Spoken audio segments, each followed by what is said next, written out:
Today I'm going to be going over what is disc golf, the basics of disc golf, how to choose the right disc as a beginner, standstill, how to grip, and so much more. You're not going to want to miss this one, so stay tuned.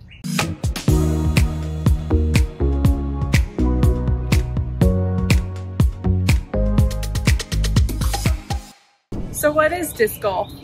Disc golf is basically the same concept as ball golf, but instead you're using discs and you're throwing them into metal baskets with chains. Kind of like this one right behind me here, but that's not your typical one that you would see on the disc golf course. Disc golf courses typically range between 9 holes and 18 holes, and the objective is to get the disc into the basket with the least amount of throws. So for example, if I was on a hole that was a par 3, but I got the disc into the basket in 4 throws, that means I just took a bogey. And in disc golf, we don't want no bogeys. Another example is, say I was on a hole that was a par 3, but I got the disc into the basket in 2 throws, that means I just took a birdie. And in disc golf, we want birdies all day long. So in disc golf, you have different discs for different reasons. You have the putter, which is for short distance. You have the mid-range, which is not really far distance, but not short distance either. It's right in the middle. And then you have the fairway driver, and this is for distance between a mid-range and a distance driver. The last one is the distance driver, and this one is used for max distance. You'll be able to tell what disc is what based on the edge. Now, the putter has the thickest edge. The mid-range has the second thickest edge. Then you have your fairway driver, and then your distance driver, which has the thinnest edge. As a beginner in disc golf, you're probably thinking, what the heck do these numbers mean on the disc? Now, there's 4 different numbers. The first one is speed, the second is glide, the third is turn, and the fourth is fade. The first number, the speed, that refers to how hard the disc has to be thrown. And these numbers could go from 1 to 14. So like this disc is a speed 12, which means you're gonna have to really throw this super hard for it to stay in the air longer. If the number was lower, you wouldn't have to put as much effort into throwing the disc to stay in the air longer, if that makes sense. Which is why I tell my beginner ladies in disc golf to never throw any discs that are more than a speed 7. You're gonna have a much easier time throwing lower speed discs, and they're gonna stay in the air much longer than discs that are like say a 12 or 14. The second number is the glide, and that refers to how long the disc can stay in the air for, and these numbers range from 1 to 7. The higher the number, the more glide it has. I definitely recommend those discs that have higher glide number. For example, my Origin, it's a higher glide disc and it goes so far so effortlessly. So my beginner ladies, definitely recommend trying out those Origins or discs that have those higher glide numbers. The third number on the disc is the turn, and that refers to how far the disc goes to the right when you first throw it. And these numbers typically range from +1 to -5. -5 would mean that the disc is going really far right. +1, not so much right, if that makes sense. So basically, the more negative the number is on the disc, the more it's going to turn to the right. The last number is the fade, which refers to how far left the disc will go at the end of its flight. These numbers range from 1 to 5, 1 being not as much fade to the left, and then 5 being super hard to the left if you're a backhand player. The next thing I'm going to talk about is how I grip my putters, my mid-ranges. So first I'm going to show you how I grip my putter, and I have my pinky kind of out like that, and then my 2 fingers are kind of stacked. My index finger is on the edge, and then my thumb is on the top of the plate. And that's what just feels good for me. Everyone's grip is going to be different, and if you have smaller hands, you're gonna hold the disc differently than how someone with bigger hands would. And there's just so many different factors into how you're gonna grip the disc. But this is how I grip, and this is what works for me really, really well. So for my mid-range, I have 2 different grip styles. The first one is the power grip, and this one I use for super far mid-range shots. And I have my fingers basically stacked like this. Now I want to mention, I'm not holding it, like I'm not putting my fingers underneath like that, because that feels really weird. I'm more so extending my forefingers underneath like this. So I'm not like curling my fingers, I'm more so extending them against the edge. So that's the first one.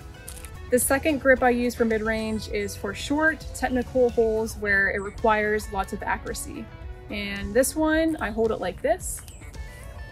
I have my index finger on the edge, and then these fingers are kind of stacked against each other, and then my pinky is kind of out. Yeah, this is what really works well for me for those short technical holes, and at the end of the day, everyone's gonna have a different grip.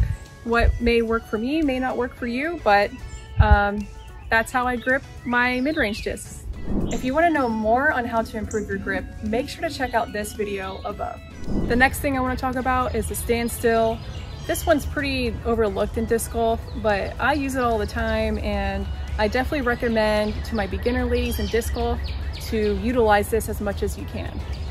So with the standstill, you're pretty much stationary. You're not moving your lower body at all, and when you do the standstill, you're able to see what's actually happening. Like on your reach back, you're making sure that you're not coming back here. You're able to see like, okay, am I pulling through closer to my chest? All these different factors add up. So by doing the standstill, you're able to just like, I don't know how to explain this. You're able to get a better feel of what's actually happening versus a run up. With a run up, when you're going so fast into the movement, you're not going to remember what just happened, right? Which is why I always recommend a standstill to my beginner ladies, because with a run up, it's just, there's too many moving parts. You're not going to remember what the crap just happened. So that standstill is really going to help you build that muscle memory to make sure, okay, I'm doing this right and doing all these things right. So the slower the movement, the more your brain is going to be able to process what just happened. So bottom line is, don't overlook standstill. Just don't do it. You're going to regret it, and you're not going to be able to become a better disc golfer without it. I can guarantee you that. Now I'm going to go over how to choose the right discs as a beginner lady in disc golf. You'll want to throw putters and mids when you're just starting out, because it requires less effort and less power for the disc to stay in the air longer. So those high-speed drivers that your boyfriend gave you to use, just ditch them. You're not going to need them for now. Later down the road you could use them, but I want you to focus on these putters and mids first. Once you're comfortable with these, then you can move up to drivers.